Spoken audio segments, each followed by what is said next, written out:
Ladies and gentlemen!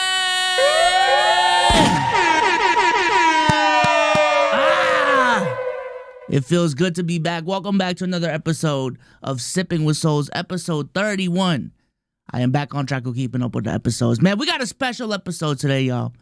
This is the DreamCon recap episode. There's so much going on in my head. I feel like this is one of those episodes where I'm going to record it, and then afterwards I'm going to be like, damn, I forgot to talk about that. But we'll just discuss it at some other time. If you are new to this podcast, if this is your first time watching, hell, if you're a returning viewer, like the video, subscribe to the channel if you haven't already, leave a 5-star review on audio platforms if you haven't already. Follow me on Instagram at BSouls, where all the shenanigans that was, happening at DreamCon, a lot of it was posted on Instagram. So go ahead and follow me on Instagram, y'all.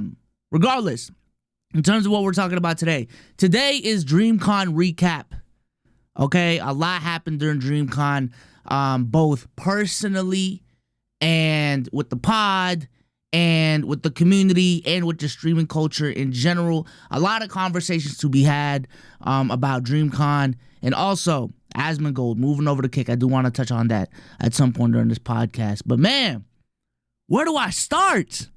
First of all, it feels good to be back. Feels good to be back. It's been a minute since I've left the house that long, especially to record some content. And I feel like I'm in my safe space now, man. This studio right here, I built this. You know what I'm saying? But let's start off with DreamCon, man. Let's start off with DreamCon. What do I have to say about DreamCon? First of all, gratitude. Being grateful. I think it is so easy, chat, to, and I know this is going to sound crazy, sociopathic, egotistical, whatever. I think especially for a lot of your favorite creators, it is so easy to get trapped in the cycle of just looking at your viewers as numbers.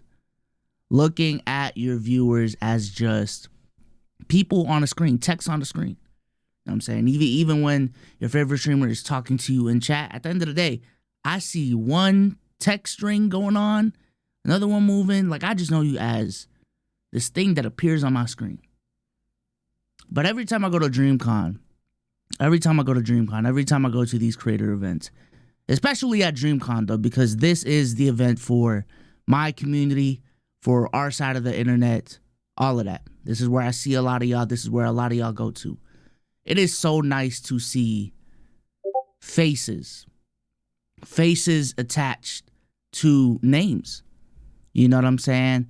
And to be able to see the impact that my content, our content, all of our content is able to make on y'all, whether that's big or small. Life is tough. And some people are just putting on my stream, putting on this podcast right now, putting on a video just to escape the struggles that they have in real life. And I think content creation is one of those opportunities to directly affect people as direct as possible.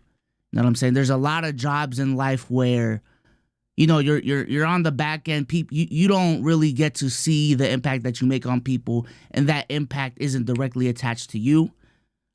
I think entertainment and content creation is one of those things that you can directly see the impact that you're making on people's lives. And again, I'm not trying to talk about myself like I'm a fucking person in the medical field or anything like that. Obviously, that's completely different. But yeah, it's just a sense of gratitude and gratefulness for the position that I'm in, because the position that I'm in, the position that I got my people in, that is not to be taken for granted. You know what I'm saying? It's a privilege to be in the positions that we're in. Absolutely a privilege to be able to do this even close to full-time, if not fully full-time for some of my friends and for myself for the last couple of years. That's a dream for a lot of motherfuckers at the convention. So that's definitely my first thing. Is just, I'm grateful for the opportunity that y'all keep on giving me. And also, just speaking on everything that I'm talking about, like, I'm gonna be honest, I still view this podcast as a very small platform, but the amount of people that reached out to me in person at DreamCon talking about, I keep up with, Sipping with Souls, I fuck with all the content that you make, I appreciate all the game that you're giving out on there, it's really been helping me, I've really been trying to implement it. That means a lot. That means a lot.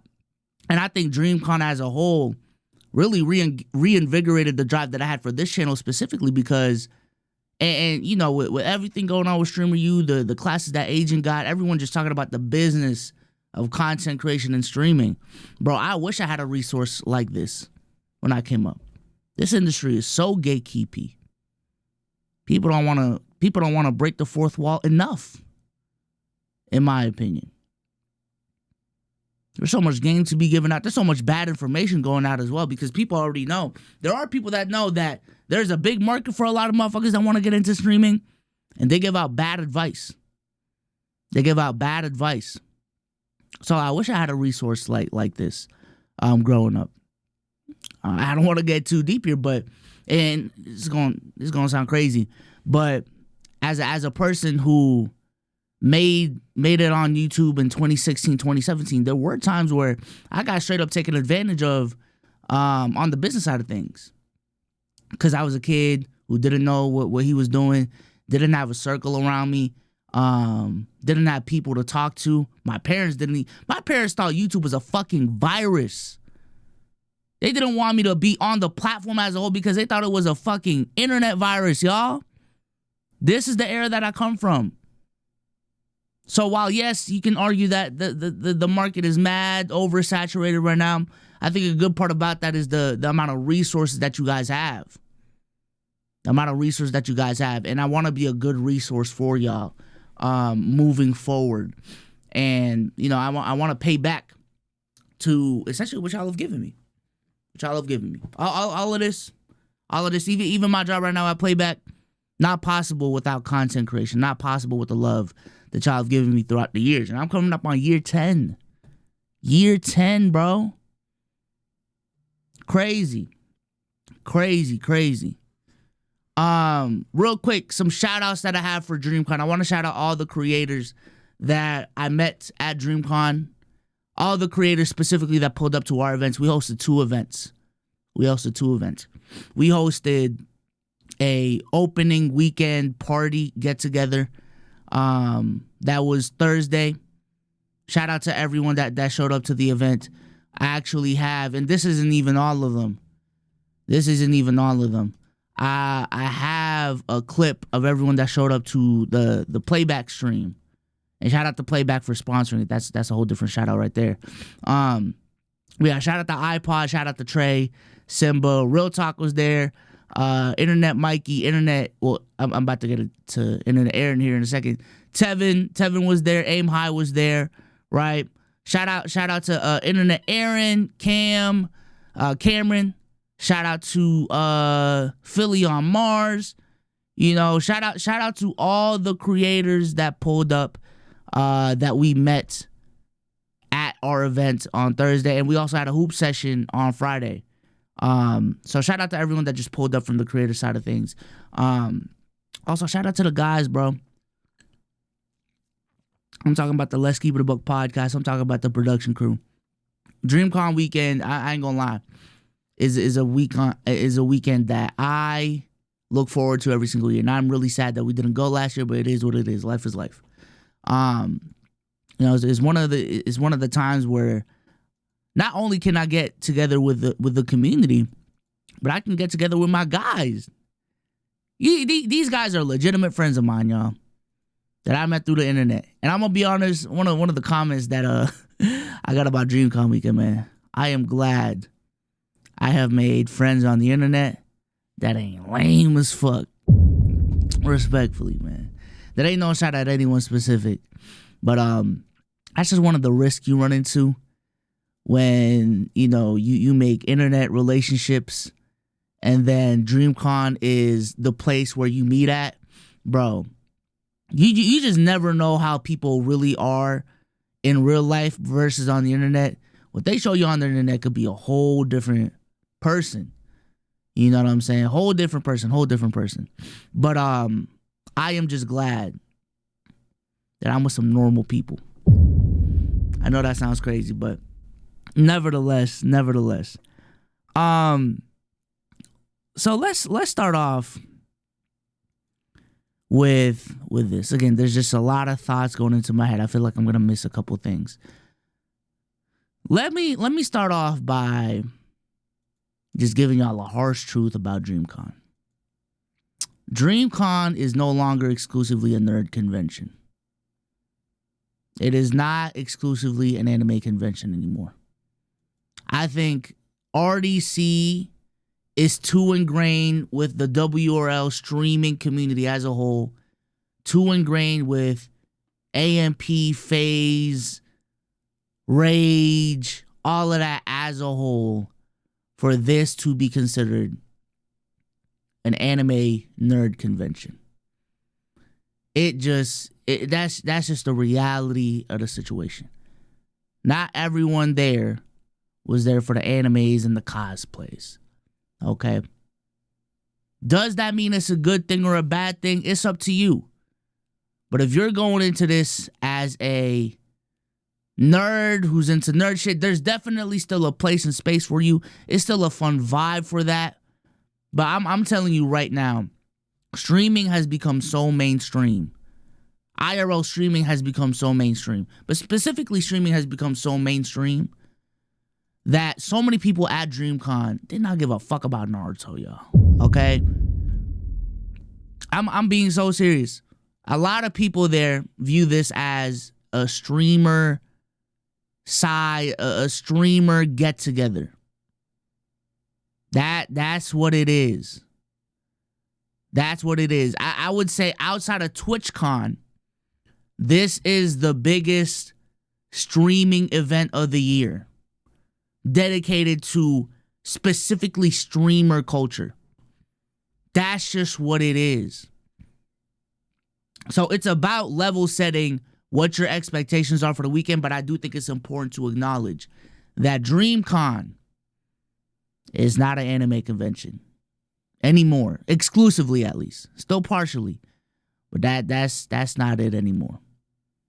That's not it anymore. And I do think it's good though. I think the evolution of what DreamCon is good. I do think a space like this is absolutely necessary.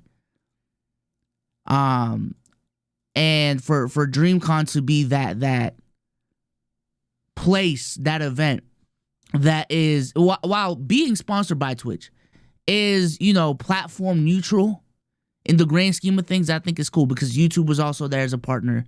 Those are the two main streaming partners. But again, I think it's really cool what they put together. I do have some criticisms for how they set up the events. But all in all, bro, I do think it's one of those things where it's so easy to speak and critique from the outside looking in. But I'm looking at how they set up everything, and especially essentially taking charge of a city for a whole weekend. That is a big responsibility, y'all. I don't think y'all get it.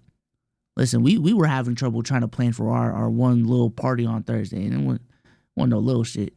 You know what I'm saying? It was pretty decent, but we had trouble, and was stressed about that. Imagine planning a whole weekend of hosting this Olympic size caliber convention center, hosting 10 events at a time. Got to get the equipment together, got to get the vibe right.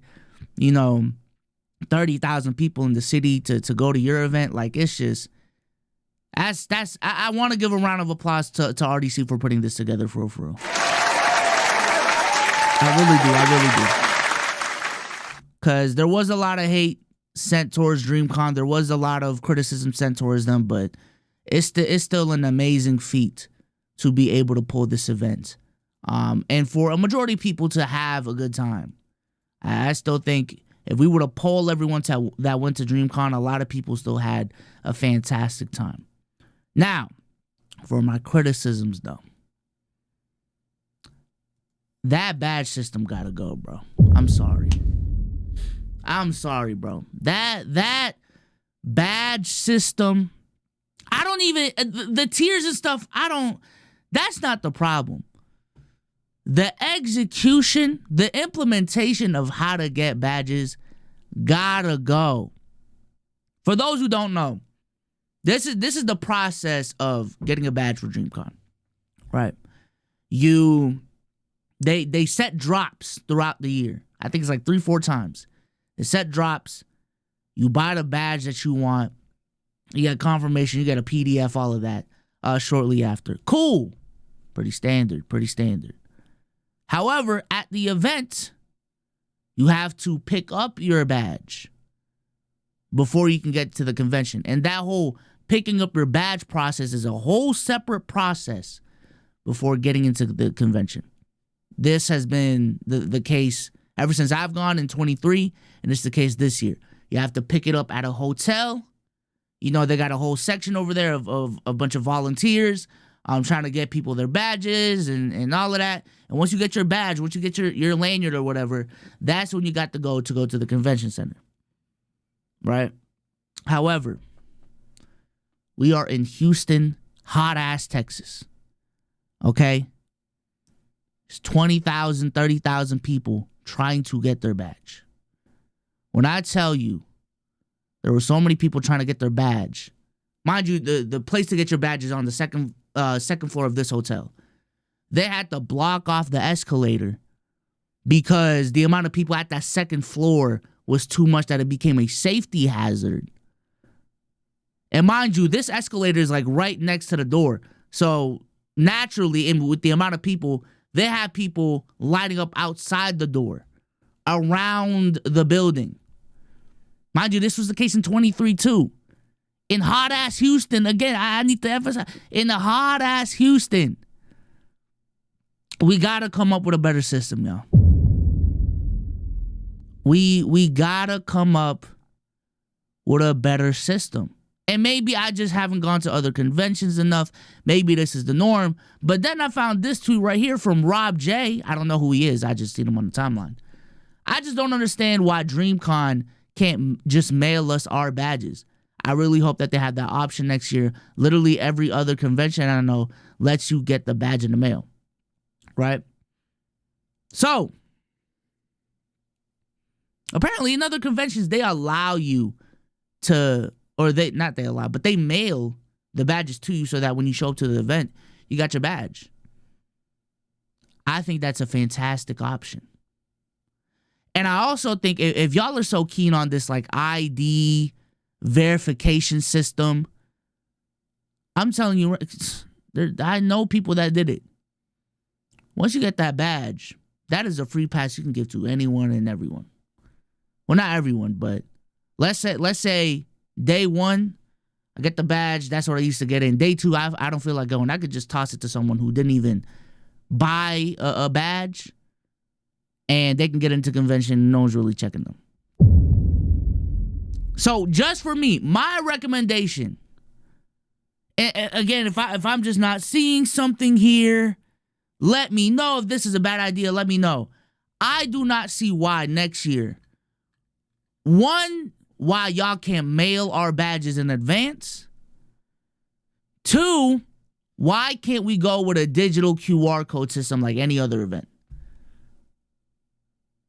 You know what I'm saying? Something that we can add into our iPhone wallets or whatever. Still have the right credentials and shit so that, you know, if you're a talent, you know, the people running the event knows you don't got the right pass to get into this event. I'm still with that. But we got to do a better job of just getting this badge. And I feel like for security reasons as well. I think, listen, I think it is kind of crazy, y'all, that I can, again, just buy a badge and give it to anyone who didn't buy a ticket. And as long as they got that badge, you're set to go. And I'm telling you right now, they wasn't really inspecting that badge for real. As long as they saw something around your neck, you can get into the building. Like, there's like security reasons for this. For real. Gotta do a better job. Gotta do a better job of, you know what I'm saying? This badge system that they got implementing it. Also, from a scheduling perspective, I don't necessarily know if this happened for other people, but I and the crew specifically wanted to go to Tevin's panel. It was like a main stage panel. It was Tevin, Rage, TK, and Denzi. I don't know the fourth dude, respectfully. We were trying to go to his main stage. It got delayed because Rage and TK were doing a Rivals tournament literally the hour prior to, and then it extended towards that time. Long story short, it got delayed to the point where the people who went to that panel had to wait like 40 minutes. And then Rage and TK, mind you, this is a pretty important panel too. Let me look up the title of this panel. To me, is pretty fucking important. If you're a person who wants more game about, you know, how to grow as a content creator, pretty important panel. All right, here we go. This is the panel. From ground up to glow up, the reality of content creation at every level. It was Denz, Rage, Tevin, and TK. The panel only ended up being 20 minutes because of the delay.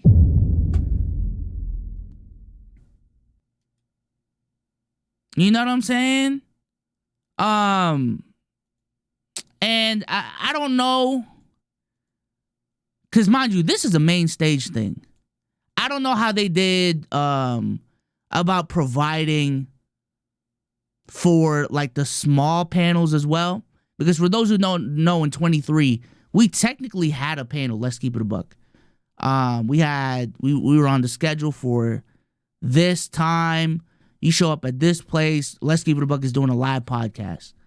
But we had to provide all the equipment. We didn't get no help.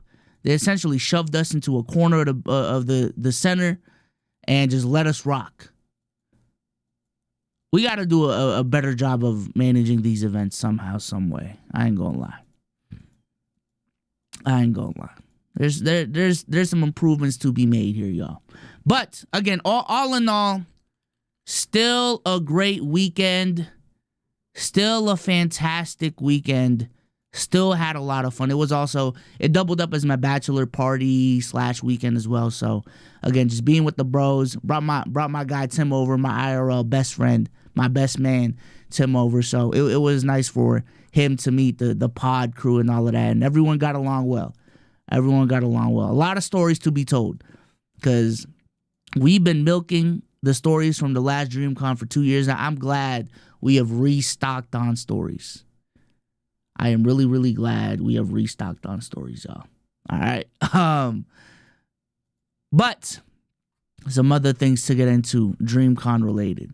This is the main one I really want to get into, y'all.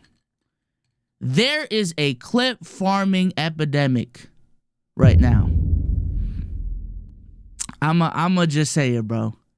There is a clip farming epidemic in these IRL streets, and it was in full effect at DreamCon. My goodness. I'm gonna be honest, y'all. All these clips that I've been seeing really just makes me go back to Omar versus FaZe last year. Because while you can make a case that Omar was glazing AMP and Kai, that's fine. FaZe had a lot of pushback for Omar's criticism for clip farming, right? And their justification for it was, man, ain't nothing wrong with it because, you know, there's so much toxic shit going on in the internet that us getting off skibbity toilet in real life, like, you really think that's the thing that's damaging the youth? And at that point in time, listen, you can't really well, you can now. And I think if you brought up the same argument back then, it still wouldn't have gotten the same reception that it would have got right now. But you can't really battle, you know, the point of, like, you know, getting off TikTok memes isn't a danger to society because you're getting a clip off. If you're doing that in your house, that's fine. But clip farming culture has extended to IRL streaming so hard.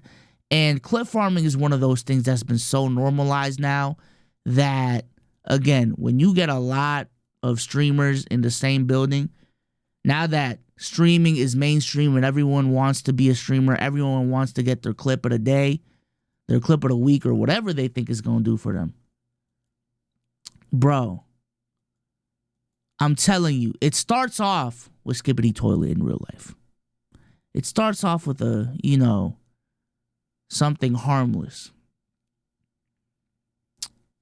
But then we up it up a notch. But then we take it to that next level. And then we take it to that next level. And then, what people think is going to be a great clip is different to different people. Long story short, I got some examples to tell y'all. I got some examples to show y'all. And I think these examples are a product of clip farming culture not only being normalized, but being taught in our schools. Because I'm going to keep it a stack. Again, Streamer University, big fan of the event. A lot of positives came from it. That was the biggest normalization of clip culture I have seen to date. A whole event set up around clip farming, a literal clip farm. The importance of clip farming being taught, why it's effective, all these different things. And seeing it in real time change people's lives. There is a clip farming epidemic right now, and people by the day keep crossing lines they shouldn't for the sake of a clip. For the sake of a clip. So let's start off light. Here we go. Neon gets pressed by hater at an anime convention. No, I'm tweaking. I didn't even know Neon was there. Let's go. Fuck yeah, dude. Fuck yeah. Your girlfriend's a whore and you should kill yourself. Hey. What'd you say? What'd you say? You know what's crazy? Look at yourself. Look at yourself, bro. Look at yourself. I'll dump you on Gengi, bro. On Gengi, I'll dump you, bro. Back up, bro. Bro, what the fuck are you doing? Bro, Leon, you're about to... What are you retarded? What am I? On Gengi? First of all, most of these motherfuckers don't even know how to clip farm. You didn't even get the clip off. Deadass, look at this. He pull up. Fuck yeah, dude. Fuck yeah. Your girlfriend's a whore and you should... Your girlfriend's a whore. By the time he says your girlfriend's a whore, he's already walking away. Camera not even on Neon. And you should kill yourself, bro. Mind you, I don't even think Neon's in frame. Your girlfriend's a whore and you should kill yourself. What'd you say? What'd you say? You know what's crazy? Look at yourself. And then you gonna upload that. That's gonna get TOS'd on TikTok. You gonna get 2 views from that. And also, what's the plan after this? You get your clip off. Let's say it even gets 100,000. Oh my God! Round of applause. What happens after? Huh? What happens after? Nothing. Absolutely nothing. Absolutely nothing. I don't even, like, I'm not even trying to cape for Neon right now on some, that's so disrespectful. But the amount of people that feel comfortable doing, especially at DreamCon, that felt comfortable doing some out-of-pocket shit for the sake of a clip is concerning. It really is. It really is. Let's move on to the next one. What the hell is it? I don't know what this is. It's Megan Thee Stallion's new tequila, so you get to test it out and take a picture in the photo booth. Yeah, you should come check it out. I don't know. It's really free Tory, so I don't know.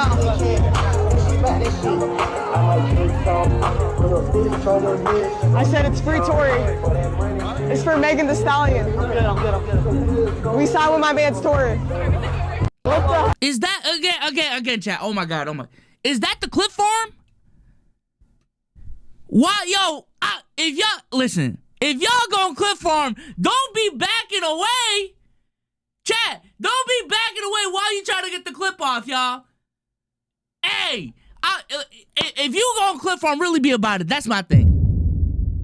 If you go, don't be on some pussy shit now. Or just don't do it.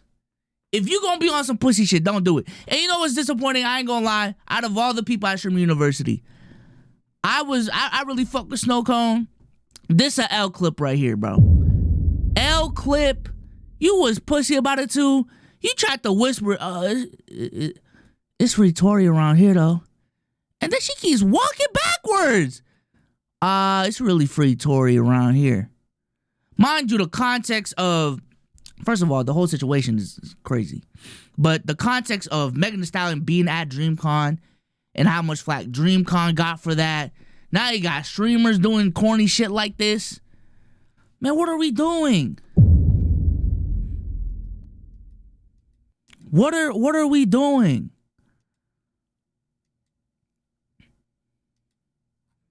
What are we doing?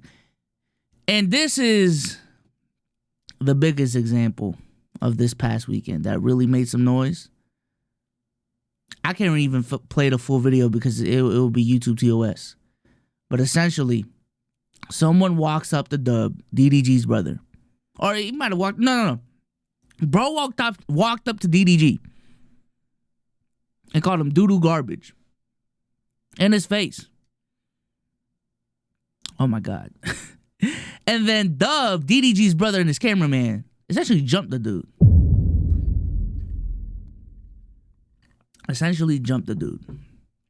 Body slammed him and everything.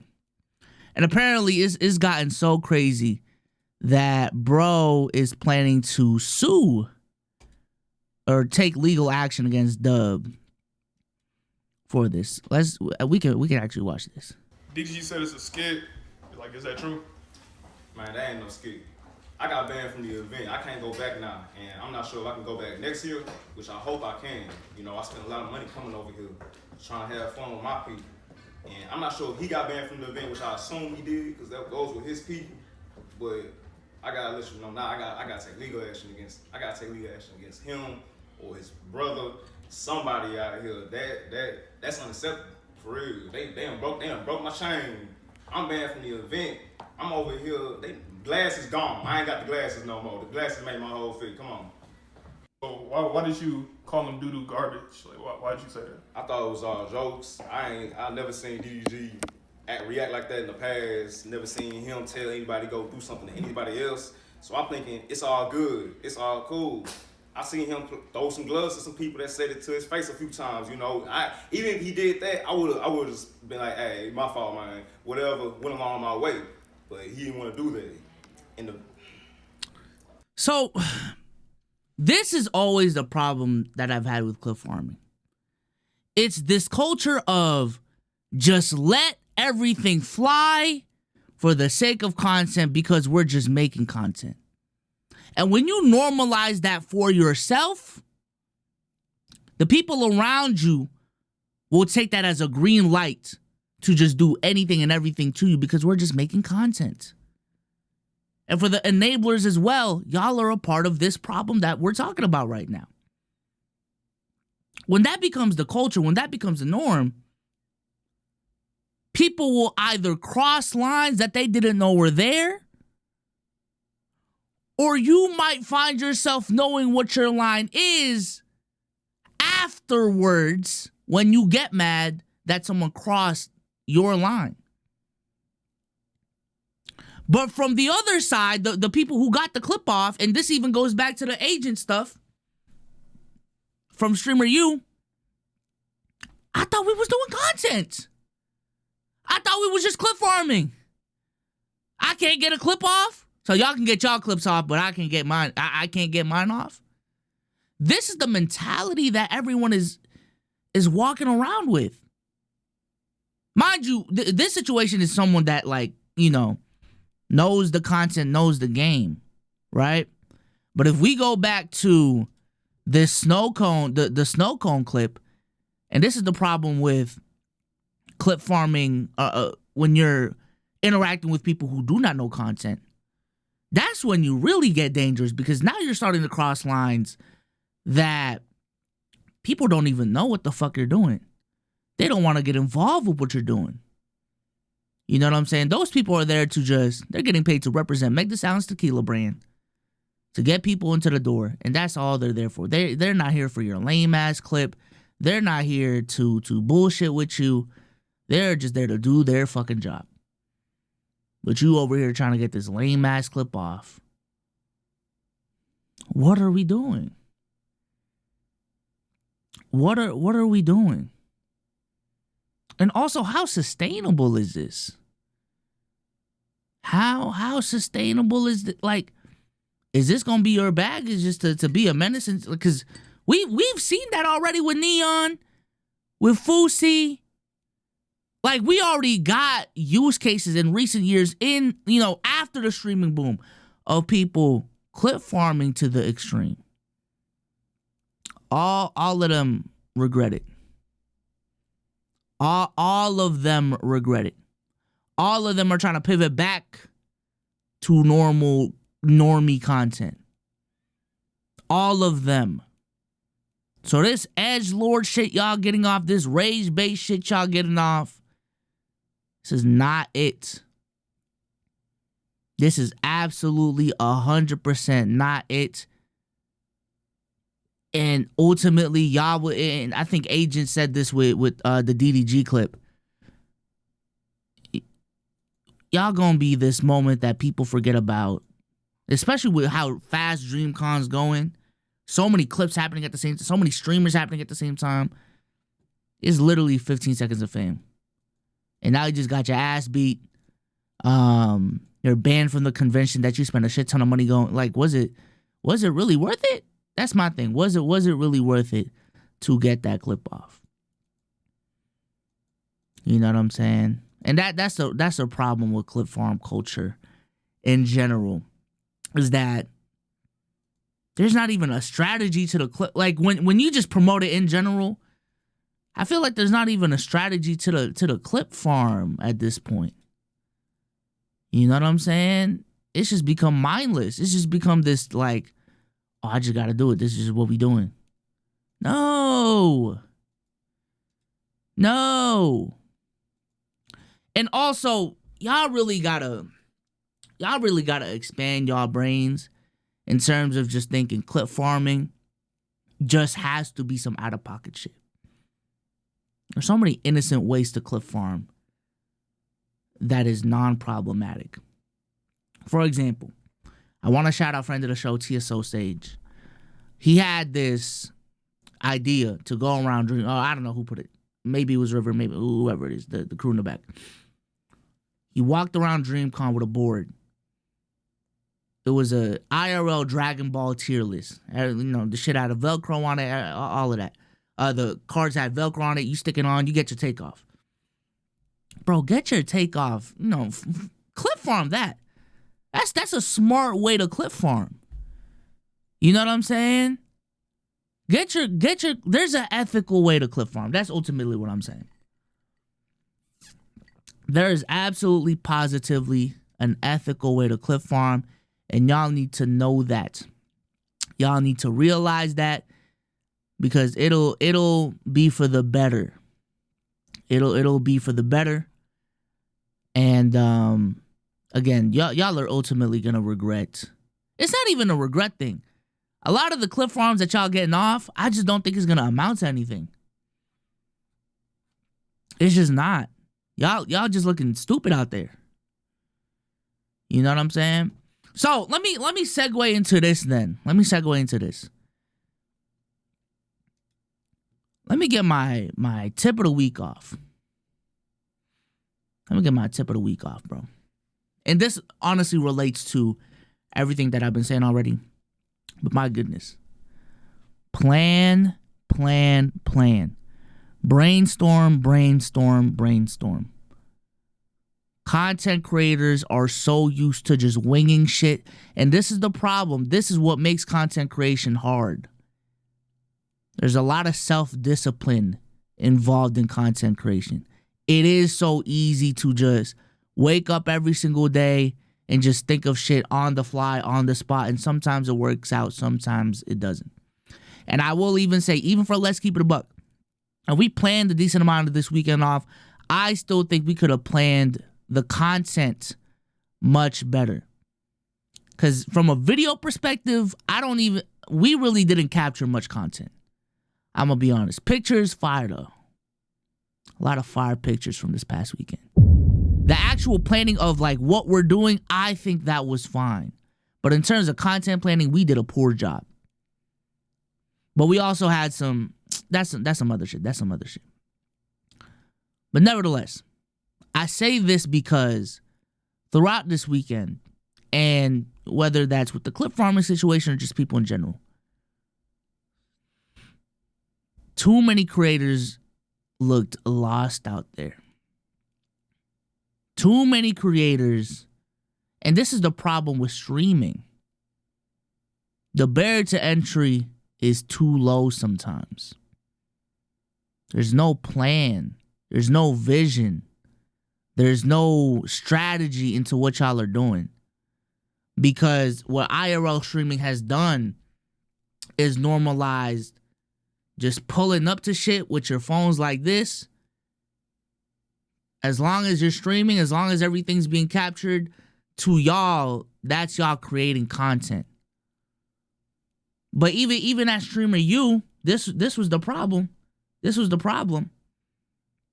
You going to where the clip farm is and just switching, like pulling out your phone and showing Rakai getting his ass beat, that only helps Rakai. What does that do for you? What does that do for me? Nothing. Nothing. And I want to shout out to the young streamers that were at DreamCon. I want to shout out Trey and I was about to say his former name, Ecstasy and shit.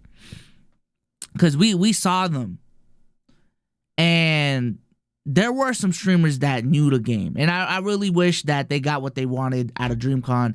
The content that they recorded is gonna serve its purpose and really help them out.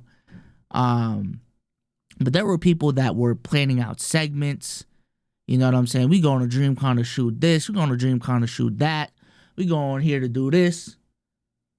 All of that. So I want to shout out to those people who actually knew what they're doing. Other people though, bro, just going to DreamCon and just filming it like, no. That shit is ass. Please. Take some time to plan. Take some time to prep. I understand a lot of content creation is run and gun. Some of it is accidental too. Also, be prepared for, when the moment arises to get it off, right? When the spark of inspiration is there to get it off on a TikTok. That happens. But I think not enough content creators think about planning. Think about brainstorming. That's a part of the creative process, y'all. Ideation is a part of the creative process. Do not skip it. It is the most important. I'm going to be honest. It's the most important part of the process. You can have the finest editing in the world, but if the idea is ass, no one's going to care. I'm sorry. No one's going to care. You can have the finest clip off in the world, but if there's nothing that you're planning to build off of that, you're just going to be a one and done TikTok. That's just what it is. So please, plan. Some people, some YouTubers have even said the best thing to happen to them is that they didn't go viral.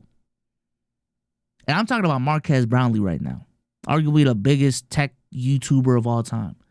He said the best thing to ever happen to him is that he never had that one viral moment. Everything was a buildup. Everything was earned. Everything was worked for. And it instilled a lot of great practices in his process. It forced him to perfect the process. You know what I'm saying? And it ended up serving him much better than if he went viral. He didn't know what to do with it. And, there's a bunch of people going to his channel through this traction, and then they get disappointed by the content afterwards.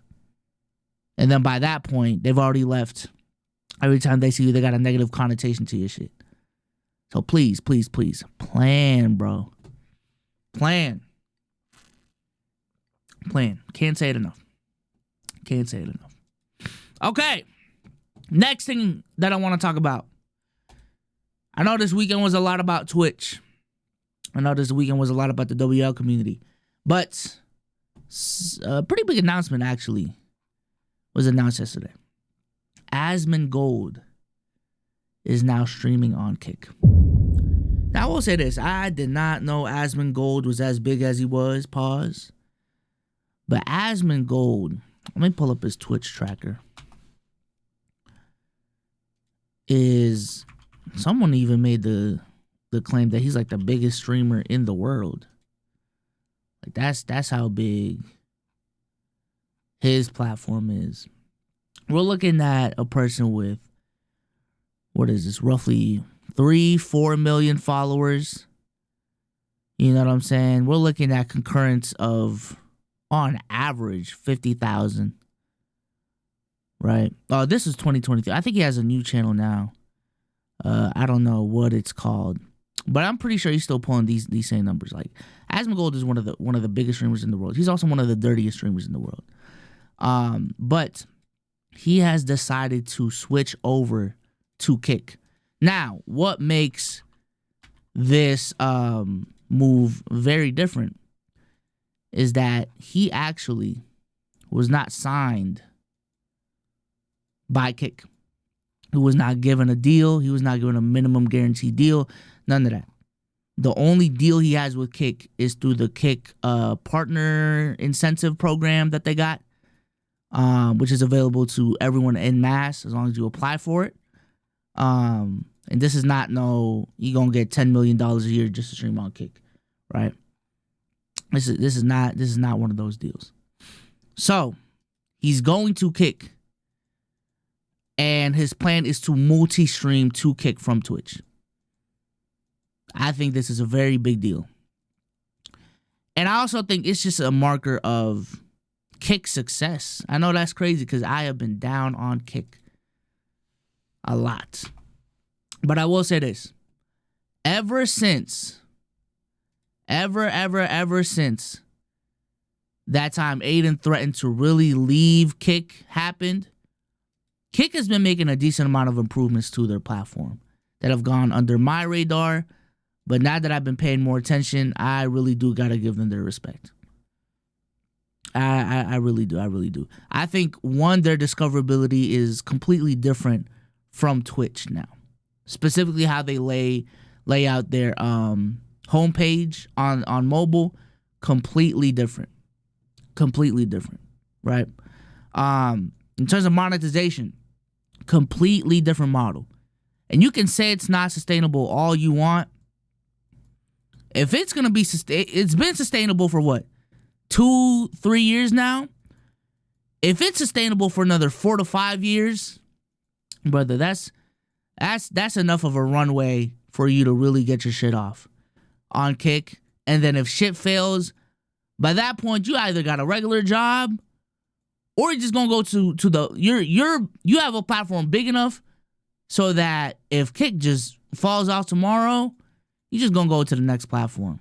That's just what it is. I think it's the same thing for Twitch, because Twitch also has its concerns about how feasible their financial model is. If Twitch fails tomorrow, the top streamers, they're gonna be cool. You know what I'm saying? It's those mid-level stuff that I really am concerned with. But yeah, I've even seen Twitch lay out a bunch of big updates as well. At TwitchCon, I believe in like Ireland or whatever. I don't necessarily know where the where the event was. I'm trying to pull it up right now. But there was a TwitchCon somewhere. And it looks like they're about to lay a couple big updates on the platform. This is from Zach. I don't want to mispronounce his name, bro. Bussy. I know it sounds crazy. My bad, y'all. So I know this sounds like a damn, y'all just implementing this type thing. They're adding rewind, the ability to rewind streams as a function now. Okay. Will be paywall behind a paid subscription to the channel or active turbo subscription. That's kind of crazy. But you can now rewind now. They will also be launching Twitch dual format video, allowing you to stream in both horizontal and vertical formats. So the way Twitch is set up right now, everything is horizontal, but obviously vertical streaming and vertical content has just taken over content creation as a whole, right? So I don't know if you have to set up a separate stream to do this, or it just automatically reformats all horizontal streams to vertical streams, but that's something going on as well. And this is from Kick's co-founder. Goddamn Kick's co-founder. Let me toss him a follow. This is his stance on everything. The genie is out of the bottle. Twitch spent years fighting the trap creators inside their walled garden. Tomorrow, Asmongold, the most watched streamer in the world, begins multi-streaming on Kick. No special deal, just Kick partner program. Competition is critical.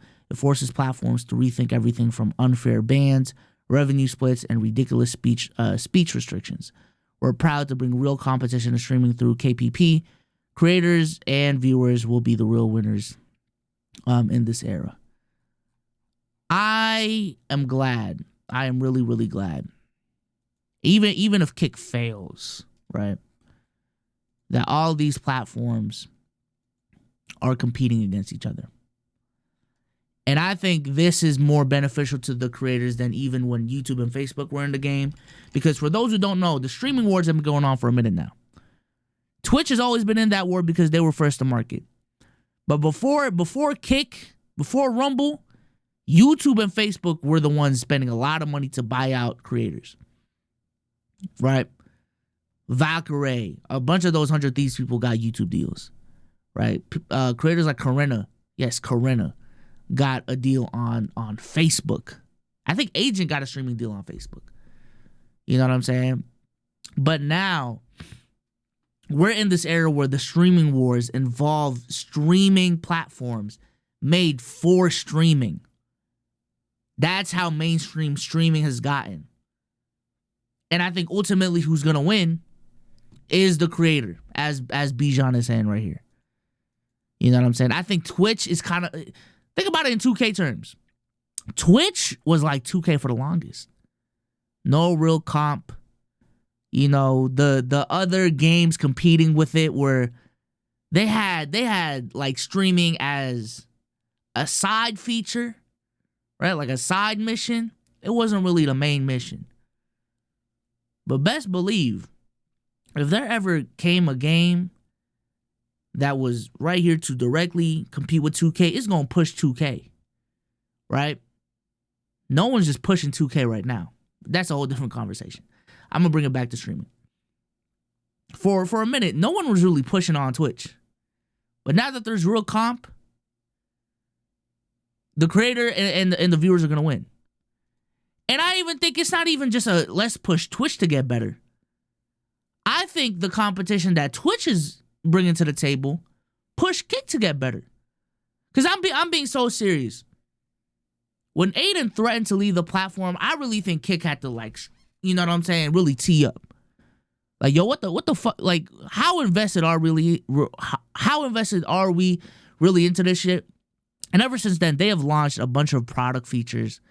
And I just think they've been a much more solid option for streamers than ever. I truly think their user base is big enough for there to be something here on Kick.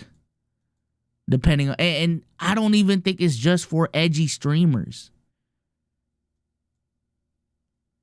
Like, that was my main concern.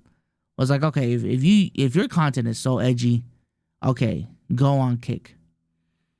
But I truly do think there's a place and a space for people to stream on Kick just because, like, it's just better for their community. Like, from an ad-free experience, from an app experience, you know what I'm saying? All of that. All of that. Also, if you're a Spanish speaking streamer, I I still think there's a huge market of that on Twitch. But if we go on Just Chatting right now, bro, like, correct me if I'm wrong, but it feels like a lot of Spanish-speaking streamers have just, like, their default now is to stream on Kick. And I think that's amazing. That's amazing. As a person that works for a company trying to build their own streaming platform, all of this is definitely not only entertaining but informative and interesting to me. So I will definitely be keeping an eye on all of this, y'all. All of this. But with that being said, I think that's all I got today, y'all. I think that is all I got today. Shout out to RDC for putting on for DreamCon. Shout out to Houston. I got my criticisms of the city, but you know, I was with the crew. I was with the guys. That's all that really mattered. If we, you know what I'm saying, if we're all together, we could be in Wyoming. We gonna have a good time. We gonna make it rock. We gonna make it work. Shout out. One last shout out, bro. I can't leave this podcast without shouting out my guy, Omar, for reaching 100,000 subscribers, bro. That was one of the things this weekend that, like, it wasn't even, like, humbling. Again, it's just a bunch of gratitude and gratefulness, bro. Because even internally, the growth that I've seen from the people around me in these last 2 years have been so heartwarming, because I genuinely feel like I made an impact on how they've moved in the content verse. And for Sage to see how he's grown as a creator, for Omar to see how he's grown as a creator to the point where he now got his own fucking YouTube platform. And I understand Damo doesn't have his own platform, all of that and things of that nature, but I've also seen a lot of growth in Damo, not only as a man, but as a creator as well. It's been so nice to see, y'all. It's been so nice to see. I put out this meme on Twitter. I feel like Master Splinter right now, bro. I feel like Master Splinter right now. Because for the longest time, like, the pod was, yo, I had the biggest platform. And I had this really entertaining group of guys that I just saw a lot of fucking potential in. A lot of potential in. I think the guys that I have around me is the perfect example of what I've been talking about on this platform for the longest, of, like, there are certain people that are so much more entertaining than me. Because I don't even view myself as the most entertaining person in the world. There are so many entertaining people in this world. So many people that are more entertaining than me, that I feel like if they just locked in on the strategy, if they just figured out the content strategy, they're going to the moon. They going to the moon, bro. Say just figured that out for himself. Omar's figured that out for himself. Damo is in that quest right now, but his time will come. I don't know what that fourth guy is, though. I ain't gonna lie. That's how I put Cardiac. Cardiac, I see a lot of potential in you, bro. Again, you just got to figure out the content strategy and lock in and execute. If you're watching this right now, that has always been your problem. I ain't gonna lie. You just got to upload more, bro. We went in 2 months, but let me not. But nevertheless, the moment right now is for Omar, bro. He's definitely one of those people that, like, bro, on camera, the points that he makes in his videos, you know, his delivery, his ability to communicate, top tier. He just had to lock in on how to execute these ideas, how to execute these videos, how to execute the packaging, and he's going to the moon after that. And I ain't gonna lie, 100K, no shorts, that's flexible, bro. That ain't chat. 100K, no, we can really look right here. This ain't no, come on, bro. He may have had, okay, his most viewed short has 29K. 100K, no shorts in big 2025? That is impressive, y'all. That is impressive. To me, this is like scoring 50 with no threes. This is like SGA scoring 40 with no free throws. You know what I'm saying? So I want to shout out Omar, give love. Obviously, one of my closest friends in this shit. One of my closest friends in real life. Fuck it. Listen, you cannot be one of my fucking best men or whatever it is, groomsmen. Oh my God, groomsmen without you being one of my closest friends. So shout out to Omar for the success for real. With that being said, I appreciate y'all for listening, for tuning in. We gonna lock in, y'all. We gonna lock in because this weekend motivated me too. There's another level I can go. But with that being said, I hope y'all enjoyed this past weekend, and I'm out of here, man. Peace.